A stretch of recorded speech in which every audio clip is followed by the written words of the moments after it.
Pues bienvenidos, estamos ya en el capítulo 4. Habíamos dejado justamente el capítulo 3 ya cuando los sacerdotes cruzaban y el pueblo cruzó el río Jordán.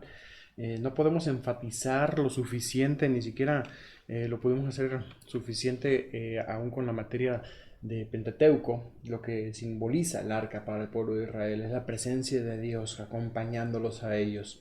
Así que probablemente el arca pudo haber estado descubierta o cubierta, no se menciona. Normalmente cuando la movían estaba cubierta, quizás en el momento donde se necesitaba para alguna obra la llevaran descubierta.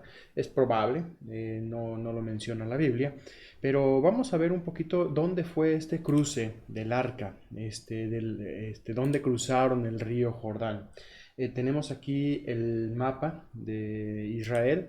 La parte donde pudo haber sido el cruce es en esta sección de aquí, justo enfrente de la ciudad de Jericó. Aquí tenemos un poquito como, bueno, la tierra de Israel, sabemos que es una tierra que está hundida, aún hasta 392 metros bajo el nivel del mar. Y justamente Jordán eso significa el que baja. Ahora, uno diría cruzar un río como el río Jordán podría ser algo sencillo, ya que no era un gran río como el río Amazonas o el río Nilo o el Mar Rojo. Pero aún así les comentaba que cruzar todo ese pueblo habría sido complicado. Menciona la Biblia que eran los tiempos donde se desborda. Aquí tenemos algunas imágenes del río Jordán, diferentes regiones a lo largo del cauce. Tenemos una profundidad y anchuras una profundidad media de 1.5 a 3.5 metros y una anchura media de 27 a 45 metros. O sea, sí llega a tener ciertas dificultades. Una longitud también aquí, desde el norte, donde nace el río Jordán, en el mar de Galilea. Recordemos que todo esto está alimentado por el deshielo de los montes del norte, sobre todo el monte Hebrón. Conforme baja se va haciendo cada vez más salino y hasta el sur, en todo ese serpenteo son 360 kilómetros de longitud. El serpenteo al que nos referimos es que no es un río que baja directamente, sino que va zigzagueando durante todo el trayecto hasta llegar hasta el Mar Muerto, que es un mar que no tiene salida, por eso su salinidad. Ahora, algo notable también que mencionamos aquí es que el cruce se está dando durante el tiempo anual de inundaciones, cuando hay más agua dentro del mar. Lo menciona en el versículo 15. Dice que cuando llevaban el arca, entraron en el Jordán y los pies de los sacerdotes que llevaban el arca fueron mojados a la orilla del agua, porque el Jordán suele desbordarse por todas sus orillas todo el tiempo de la siega. Así que se hizo este cruce en ese momento con gran agua. Ahí tendríamos el punto probablemente del cruce con una profundidad de 2 metros, una anchura aproximada de 30 metros, un río pues con sus dificultades para cruzarlo. Aquí tenemos el río Jordán en el tiempo de la siega cuando está desbordado. Ahí tenemos incluso un puente militar. Eh, Aquí estamos otros lugares también, diferentes zonas del río Jordán. Y con esto avanzamos ahora sí al capítulo 4, donde vamos a entrar ahora a ver un capítulo de recordatorios. Este capítulo lo vamos a tener aquí dos recordatorios en particular y el propósito de estos dos recordatorios. Y en primer lugar, bueno, eligieron 12 hombres para llevar y recoger 12 piedras del río. Hubo dos monumentos, uno dentro del río y uno fuera de él. Entonces, fíjate cómo versículo 2 dice, tomad al pueblo 12 hombres, uno de cada tribu, y mándales diciendo, toma de aquí en medio del Jordán, del lugar donde están firmes los pies de los sacerdotes, 12 piedras. Esas iban a pasar con ellos al otro lado del Jordán. Y así fue, así lo hicieron, con un propósito. Dice versículo 6, para que esto sea señal entre vosotros. ¿Para qué? para que cuando los hijos pregunten qué significan estas piedras, les respondieran que las aguas del Jordán fueron divididas delante del arca del pacto de Jehová. Cuando ella pasó al Jordán, las aguas del Jordán se dividieron y estas piedras servirán de monumento conmemorativo para a los hijos de Israel para siempre. Así que ahí junto al Jordán se levantan esas 12 piedras. Además de eso, Josué también levantó 12 piedras más. En el versículo 9 dice: Josué también levantó 12 piedras en medio del Jordán, en el lugar donde estuvieron los pies de los sacerdotes que llevaban el arca del pacto, y han estado allí hasta hoy. Obviamente ese hasta hoy es el momento que se escribe el libro de Josué, no hasta hoy, hasta nuestras fechas. Evidentemente el río pues habría movido esas piedras, pero debieron haber sido piedras bastante grandes para que resistieran el embate del río durante al menos los años que vivió Josué. Así que un montón de piedras dentro del río, un montón de piedras junto al río, con un propósito, y tiene que ver con un propósito didáctico, sobre todo para los niños. Dice versículo 21: habló los hijos de Israel diciendo: cuando mañana pregunten vuestros hijos a sus padres y dijeren ¿qué significan estas piedras? Lo mismo que habíamos leído, lo vuelve a decir ahora. Y dice declararéis. Esto de declararle pues tiene que ver con dar un testimonio a ellos de una forma enfática, ¿no? Israel pasó en seco por este Jordán. Esto hablaba de que Dios había abierto las puertas, había entregado la tierra, Dios les acompañaba. Versículo 23: porque Jehová secó las aguas del Jordán delante de vosotros hasta que habéis pasado, a la manera que Jehová, vuestro Dios, lo había hecho en el Mar Rojo. Recordemos que la generación que cruzó el Mar Rojo había muerto. Algunos habrían sido unos niños en ese tiempo, todos los de edad de guerra, mayores de 20 años, habían muerto en el desierto. Así que ahora, esta nueva generación, muchos de los cuales no habían tenido esa experiencia de cruzar el Mar Rojo, o sea, cualquiera que tuviera quizás menos de 40 años no lo recordaría bien.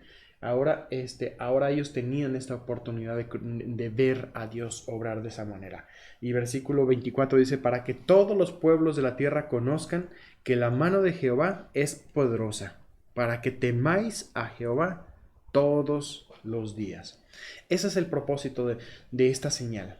Así que el cruce se completa, unos 40,000 hombres armados, incluyendo de Rubén, de Gad y la media tribu de Manasés, cruzaron para ayudar en esta conquista. Y así terminamos el capítulo 4 con estas señales, sin dejar de enfatizar algo. Dios desea que seamos intencionales con nuestros hijos, que seamos didácticos con ellos. Por eso Él estableció para Israel este tipo de señales. Muchas de estas pueden ser interpretadas por algunos diciendo es un altar. No, estas piedras no eran un altar. Más adelante los altares son prohibidos en Israel para que solo adoren delante del altar, del único altar, el de Dios, en el tabernáculo, en el templo más adelante, ¿no? Hay muchas veces que puedes tú usar señales, usar símbolos para mostrarle a tus hijos quién es Dios. Y bueno, ahí depende un poquito de tu propia iniciativa y tu propia creatividad para hacerla. Capítulo 5, vamos a entrar, bueno, me faltaba la segunda señal, propósito del recordatorio. Y entramos al capítulo 5, donde veremos ya la entrada y la reacción de los pueblos de Canaán ante la entrada de Israel. Dice el versículo 1 que los reyes y todos oyeron cómo Jehová había secado las aguas del Jordán delante de los hijos de Israel hasta que hubieron pasado, y desfalleció, dice, desfalleció su corazón y no hubo más aliento en ellos delante de los hijos de Israel. Aquí vemos cómo Dios estaba despejando su camino. Y bueno, aquí quizás el versículo 24 del capítulo 4 que decía que todos los pueblos de la tierra conozcan. Esto es lo que estaba cumpliéndose, que todos conozcan que la mano de Jehová es poderosa y cómo la mano de Jehová estaba yendo. Y vamos a estar analizando aquí en este capítulo algunos aspectos sobre el poder de Dios. Dios mostrando ese poder, mostrando el poder, como decía el último versículo del capítulo 4, ¿no? Eh, Fíjate cómo Dios mostró su poder. Pues en primer lugar, Él empezaba a despejar el camino y dice, bueno, abrió el río y el corazón de los enemigos desfalleció. Esto pues evidentemente les debilitaba para que Israel tomara el control de la tierra y la conquista fuese más fácil para Israel. Aquí aprendemos lecciones, por ejemplo, Dios va delante de ti. Lo hemos visto constantemente cuando hemos estudiado otros libros. Dios prepara siempre el camino para el siervo de Dios. Dios va delante de ti. En cada etapa de tu vida que te toca vivir, Él va quitando los obstáculos, siempre y cuando tú te atrevas pues a tomar esos pasos de fe. Muchas veces tendrás que mojarte los pies, tendrás que avanzar antes de que el río se abra, pero siempre estate seguro de seguir la voluntad de Dios. Él se encargará de los obstáculos y así nos va a llevar de victoria en victoria. Eh, los cananeos entonces empezaron a tener miedo y ya cruzando, ya estando ahí dentro de la tierra prometida, fíjate que en tierra enemiga eh, se restaura el rito de la circuncisión. La circuncisión pues era una cirugía, un procedimiento que iba a provocar dolor. De hecho, lo hemos visto cuando estudiaron ustedes en Génesis, cuando aquel rey quiso quedarse con Dina, recuerdas la historia, y bueno, se circuncidaron todos los del pueblo, y al tercer día, en el día del máximo dolor, vinieron los dos hermanos, que son los patriarcas, y hicieron una masacre. ¿Por qué? Porque ni siquiera se pudieron defender. Una ciudad masacrada por 12 personas. Y bueno, el hecho de hacer la circuncisión ya en la tierra prometida pues requería un acto grande de fe, de que Dios estaría protegiéndolos porque pues estarían indefensos ahí en medio de la tierra. Versículos 4 y 5 dice: Josué se hizo cuchillos afilados y circuncidó a los hijos de Israel en el collado de Aralot. Y bueno, ¿por qué se habían circuncidado? Porque desde que habían salido de Egipto no se había practicado este rito de la circuncisión. Esto implicaba también para Israel el hecho de depender de Dios. Así que Dios mostró su poder. Ahora, ¿por qué? Debilitándolos a ellos, debilitando su cuerpo. Recordemos que Pablo decía: cuando soy débil, entonces soy fuerte. Ellos tenían que depender de Dios. ¿Para qué? Para que Dios obrara en la manera en que nosotros podemos estar débiles o confiar más en el poder de Dios. Él mostrará realmente ese poder de Dios. La circuncisión era un rito que era la señal del pacto de Dios con Israel. Era la identidad de Israel, lo cual los identificaba. Todo comenzó con Abraham. Él se circuncidó y esa marca en su cuerpo era como decir: yo le pertenezco a Dios. Entonces, en ese momento de la historia, el pueblo de Israel está muy vulnerable por la circuncisión, y ahora tienen que esperar un tiempo ahí en dependencia de Dios. Pero recordemos, antes había dicho: santificaos, y esto es parte también. Le dice: yo quitaré el oprobio. Versículo 9 dice: Jehová dijo a José: hoy he quitado de vosotros el oprobio de Egipto. El oprobio es la vergüenza de Egipto, deshonra, vergüenzas públicas. Entonces se renueva este pacto de la circuncisión, que dejaría incapacitado para pelear al pueblo de Israel aproximadamente 5 días en territorio enemigo. La obediencia requiere fe en la protección de Dios. Y otro acto más también, tenemos el rito de la circuncisión, tenemos otro de los grandes símbolos, otro establecido después de que salen de Egipto, es la Pascua. En el versículo 10 dice: los hijos de Israel acamparon en Gilgal y celebraron la Pascua a los 14 días del mes. Entonces, aquí celebrarán ya la tercera Pascua de la historia, pero la primera fue ahí en Éxodo 12, la segunda en Números 9. Éxodo 2 es cuando cruzan el río Jordán.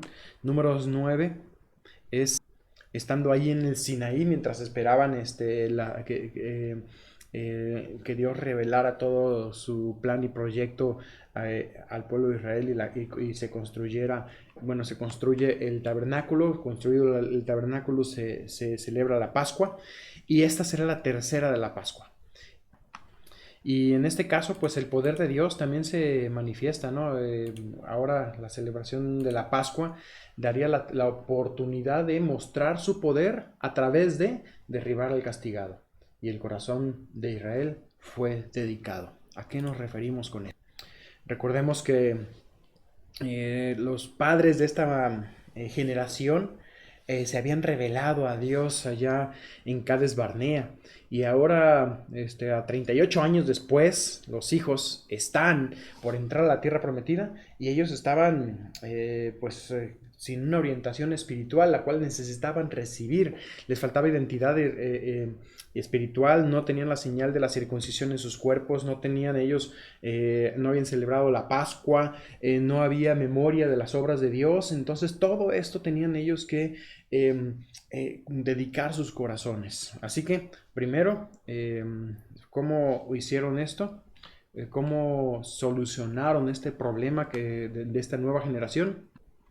Pues en primer lugar, murió toda la generación, o sea, todos los que se habían revelado a Dios habían muerto.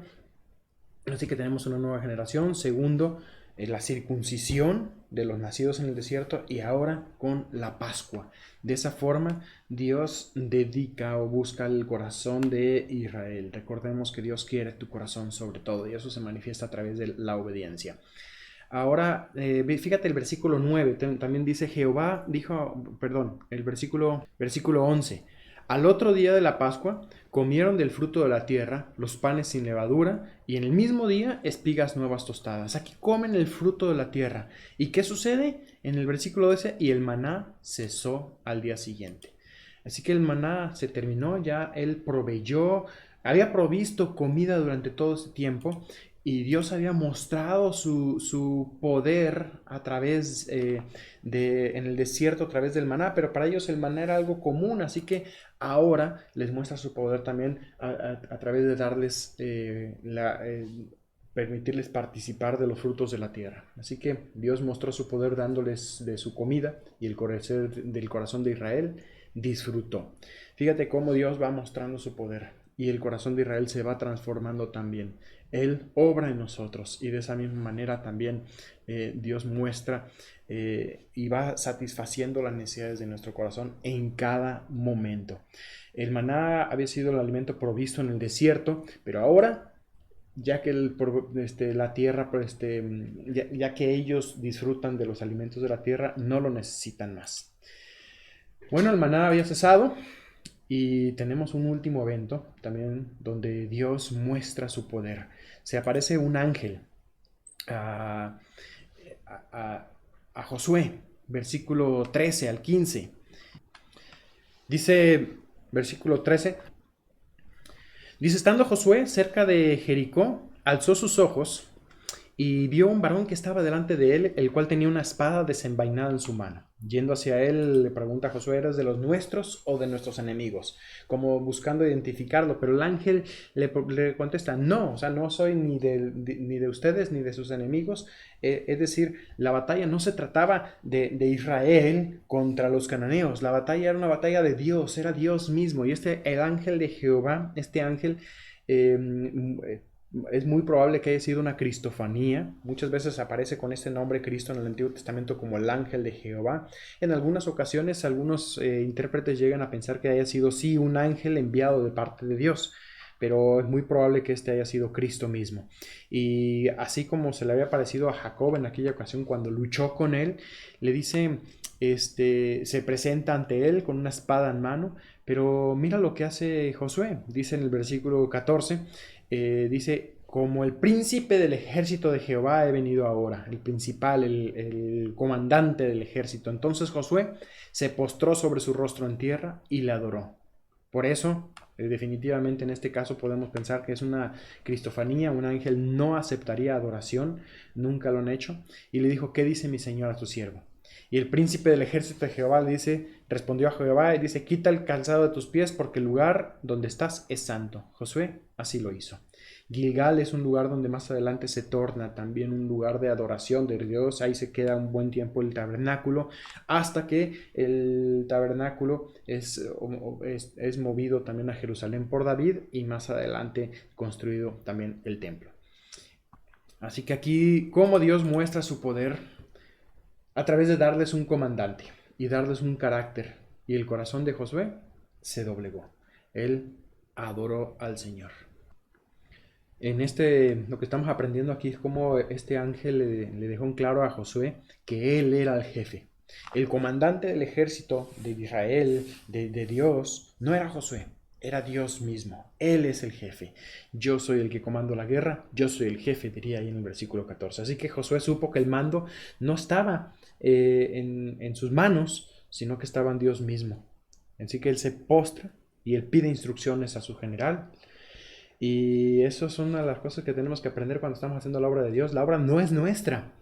Hay que postrarnos, hay que arrodillarnos. Se nos hace muy fácil empezar y somos expertos y aprendimos, ya sabemos hacer el evangelismo, ya sabemos hacer las reuniones, ya sabemos hacer nuestras responsabilidades, pero no acudimos a Dios de rodillas. Postrémonos porque la obra es suya, no nuestra. No nos adueñemos de lo que no es nuestro. Y en segundo lugar, la santidad también. Él solamente nos está pidiendo algo, nos está pidiendo que seamos santos. Dice, quita el calzado de tus pies, porque el lugar donde estás es santo.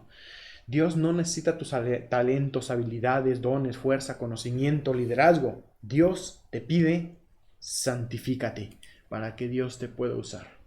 Dios muestra su poder cuando tú te santificas. Eso es lo que hemos hablado, eso es lo que hemos enfatizado. Y bueno, aquí terminamos este capítulo, el capítulo 5. Vamos a entrar al capítulo 6, entrando a la sección de la conquista de Palestina. Así dicen sus apuntes, pero yo sugiero que hagan esto en su apunte. Tachen Palestina y coloquen de la tierra prometida. Palestina fue un hombre que puso el imperio romano a la tierra prometida, a la tierra de Israel. Le cambió el nombre, le quitó Israel y le puso Palestina, después de que del año 70, cuando fue destruida Israel y esparcida todas las naciones en la gran diáspora, y el propósito era que ya quedara claro que esa tierra no le pertenecía a Israel. Así que era el nombre de Palestina hoy en día es una vergüenza para Israel. Muchos cantos antiguos que conocemos como Tierra de Palestina y algunos otros cantos mencionan la palabra Palestina. Fueron escritos cuando Israel todavía no había regresado a su tierra, pero el nombre correcto es de esa tierra es Israel, o en este caso ponemos la tierra prometida. Así que puedes pedir permiso de tachar tu apunte y ponerle ahí la tierra prometida. Vamos ahora a enfrentarnos a Jericó. No vamos a ver todavía quizás completo este capítulo porque tenemos que terminar el video, pero sí pues, pudiera yo dar un anticipo sobre algo que vamos a ver. Ustedes tienen este mapa ahí en su apunte y analizar la estrategia militar de Josué. Josué fue un gran estratega militar y una de las cosas que hizo, nosotros sabemos aquel dicho que dice divide y conquista. Bueno, esto fue lo que él hizo. Él no entró por Cades Barnea, por el sur. Cades Barnea, recuerden ustedes, está más o menos en esta región de aquí. Es de donde habían enviado los espías y sería lógico, ¿no? Llegaron por el sur y conquistar toda la tierra prometida entrando del sur. No les estoy enseñando nada, perdón, ahí está. Aquí tenemos el mapa, la conquista de la tierra prometida. Me voy a regresar porque no vieron nada de esto. Así que así está en el apunte. Tacharemos la palabra Palestina, colocaremos la tierra prometida. Vamos a ver entonces la entrada ya a la tierra prometida, no desde el sur, como sería lógico para nosotros, sino que entraron por esta sección de aquí y entraron al centro. Uno podría pensar, pues sería más expuesto a ser atacado por ambos lados. De hecho, sucedió esto. Pero esto debilitó también a las naciones. Recuerden que están temblorosas, tienen temor, el corazón de ellos había desfallecido. Así que eso dio la oportunidad también de poder dividir la tierra a la mitad y después encargarse en dos. Podemos hablar de tres campañas. Primero la campaña del centro, segundo la campaña del sur y tercero la campaña del norte. Ahora estamos empezando recién la campaña del centro. También les voy a dejar ahí como material este otro mapa que nos muestra específicamente la campaña del sur, el cruce, llegan a Gilgal, fíjate que aquí se hace todo eso, están muy cerca de Jericó. Desde allí es donde, ahí es donde se hace la circuncisión, donde toman ese tiempo también para celebrar la Pascua. Podrían de ahí claramente ver las murallas de Jericó, que eran bastante grandes y se verían de varios kilómetros de distancia. Así que desde aquí, a unos pocos metros, unos pocos kilómetros de Jericó, ahí se celebra esto. Y de aquí vamos a ver el resto de las campañas que se narran de una forma bastante rápida. Vamos a detener ahí nuestro video y no se pierdan la conquista de Jericó en el próximo video.